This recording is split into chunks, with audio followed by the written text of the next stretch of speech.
Hello, everyone. Welcome to the Newsbrowse News broadcast. According to Zioshupa, Russia has recalled its ambassador to Armenia, S. Kopperkin, for consultations regarding Armenia's increasingly close relationship with the European Union. This move comes just a day after Russian President Vladimir Putin publicly warned Armenia against aligning with the EU, drawing parallels to the Ukraine scenario that led to conflict. Putin urged Armenia to hold a referendum on the matter, stating that it cannot simultaneously pursue ties with both the EU and the Russia-led Eurasian Economic Union.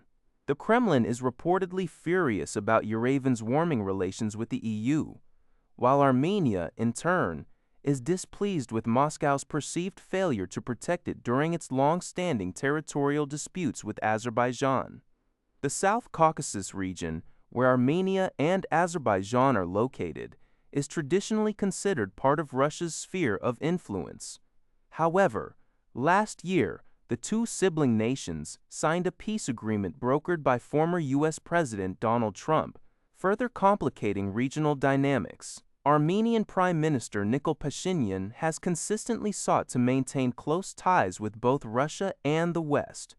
A recent summit between Armenia and the EU in Yerevan, where the EU praised flying progress in bilateral relations, likely intensified Russia's discontent. A French company, Linxens, which supplies electronic passport core components to the UK and several European countries, has been found to have ties to Chinese capital under U.S. export controls, according to a report by the Epoch Times.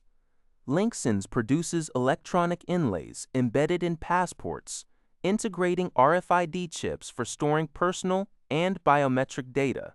Its primary investors include Beijing-based private equity firms Wise Road Capital and JAC Capital, both placed on the U.S. Entity List in 2024 for assisting China's acquisition of sensitive semiconductor technology. This revelation has prompted concerns among British politicians and security experts regarding the integrity of critical national infrastructure, the risk of identity document forgery, and overall supply chain security.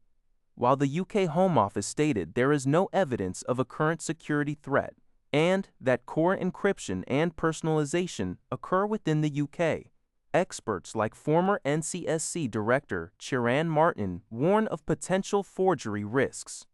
Linxens clarifies that its products are manufactured in secure Thai facilities, undergo regular audits, and the company does not access encryption keys or personal data, also claiming tamper detection technology. The company was initially acquired by Tsinghua Unigroup in 2018, with ownership transferring to Beijing Zhiguangxin Holdings, backed by Chinese state capital after restructuring in 2022. According to Lainhe Xiaobao, the Ebola epidemic in the Democratic Republic of Congo continues to worsen, with confirmed cases now exceeding 220 and suspected cases surpassing 1,000. Despite the escalating numbers, there is positive news as the first confirmed patient has recovered and been discharged since the outbreak was identified in mid-May.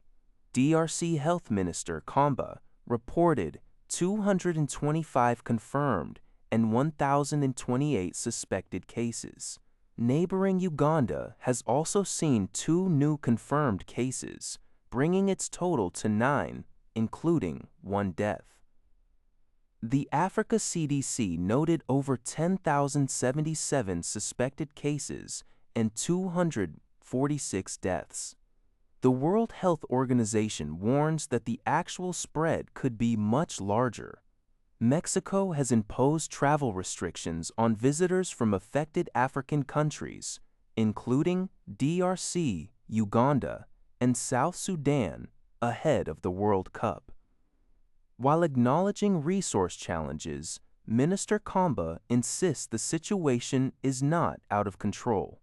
WHO Director General Tedros, who visited DRC, expressed confidence that the epidemic can be contained, and a kodretrekted sojaeswiderkraft recommended clinical trials for vaccines and treatments for the Bundabuyo strain, with US CDC expecting vaccines by year-end. 联合早报 reports that Munich Airport in southern Germany experienced a temporary suspension of all flight operations after a suspected drone sighting. According to German media, the disruption began shortly after 9 a.m. local time, 41 Port Team, on Saturday, May 30th, when two pilots reported seeing what they believed to be a drone.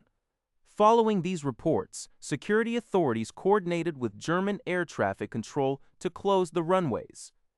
This precautionary measure resulted in delays and cancellations for a number of flights, as indicated on the airport's official website. However, later reports, citing Focus Online, confirmed that flight operations at Munich Airport had since resumed. CNA reports that 17 countries, including Singapore, jointly launched the Guiding Principles for Underwater Infrastructure Defense Exchanges (GOID) at the Shangri-La Dialogue on Saturday. This voluntary framework aims to bolster the security of critical underwater infrastructure, such as subsea telecommunications cables and energy pipelines. Singapore's Defense Minister Chan Chun Sing highlighted the urgent need for international collaboration to establish norms for building, maintaining, and protecting these vital networks, and to hold accountable those who threaten them. He emphasized that disruption to any part of this global network impacts all interconnected countries. The endorsing nations, spanning Europe, the Middle East, Oceania, and Southeast Asia, signal a shared commitment to addressing cross-regional security challenges. Potential areas of cooperation include information sharing, expert exchanges, and enhanced incident response mechanisms. Chan Chun Sing also co-hosted an ASEAN Defense Ministers' Breakfast, discussing regional stability and maritime security, and later, a ministerial roundtable on long-term defense investment. That's all for this video. Thank you for watching. See you in the next video.